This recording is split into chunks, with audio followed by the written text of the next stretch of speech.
has to be said that one of the things that baffled a lot of people, and even one really that Prince Harry wrote about in his best-selling book Spare, was this particular bombshell news.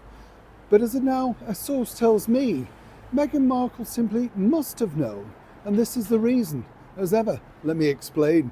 Hi, good to see you. Morning, are you all right? Yes, we're in a nice little location at the moment, actually. It's not too bad. Overhead heating as well. Very posh. Have you tried that? You have to be careful though, don't you? Because a friend of mine was telling me it's all very nice when you sit under it and all that sort of stuff, but you can get a headache. And I thought, yeah, I could understand that, you see. Your head's warm, but the rest of you's freezing, isn't it? But we all want to sit out as long as we can because we're still pretending it's summer, aren't we? We're not giving in. No, even if we have to sit out here with fur coats and hot water bottles, we're not giving in, are we? Some people might say, like this particular lady who never gave in, Meghan Markle. Now, what was fascinating, I always thought about Meghan Markle, and we know this is not the case and simply not true, was the fact that she claimed she knew very little about the British monarchy, even though there she was pictured outside Buckingham Palace. Now, that doesn't make her an expert or particularly interested. I totally understand that.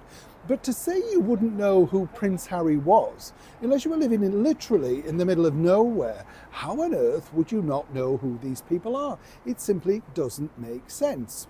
Now, as this developed even further, it was very strange, wasn't it? Because as you saw in Prince Harry's best-selling book, Spare, he detailed the fact about when Meghan turned up at the very first sort of family events and he introduced the Queen and all of that sort of stuff. And as we now saw in that infamous Netflix documentary, she famously curtsied, didn't she? And that's apparently how she did the curtsy, as ever very disrespectful. But then he went on to detail the fact that she asked exactly who was this particular man. And this man who was stood next to Her Majesty the Queen was none other than her son, the Duke of York, His Royal Highness Prince Andrew at the time. And apparently she had no idea who he was, which apparently amused Prince Harry and proved to him that Meghan Markle seemingly had no idea about anything to do with his family. And this reassured him that he'd found the right girl, and one that wouldn't be out there just for the fame, the glory and the attention.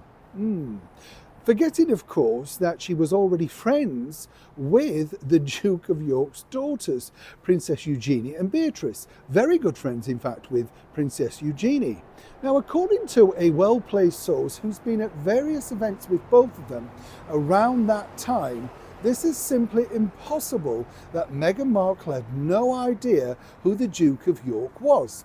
This is because there was an extensive chat over drinks one night and literally photos and pictures were shown. So much so that Eugenie went at great length to show pictures of her family, her father and her mother, talking about how her mother was also a children's author. So this very in-depth chat apparently must have either swept over Meghan Markle's mind or not really, stuck in her mind at all. But either way, she knew or was shown pictures of Princess Eugenie's family. Now, when you know that this particular friend of yours is aligned to the British monarchy and at all major royal events, you'd never think to look at the picture. You'd never think, who's that next to, Eugenie, Prince Harry, your possible future husband? But apparently everybody else knows the true story. Apparently it's only Prince Harry that still goes under the guidance of the fact that Meghan had no idea about any single members of his family. Now, I'll leave that with you. Do you believe him? Or is it something that he desperately simply wants to believe? Neil Sean in the very heart of London.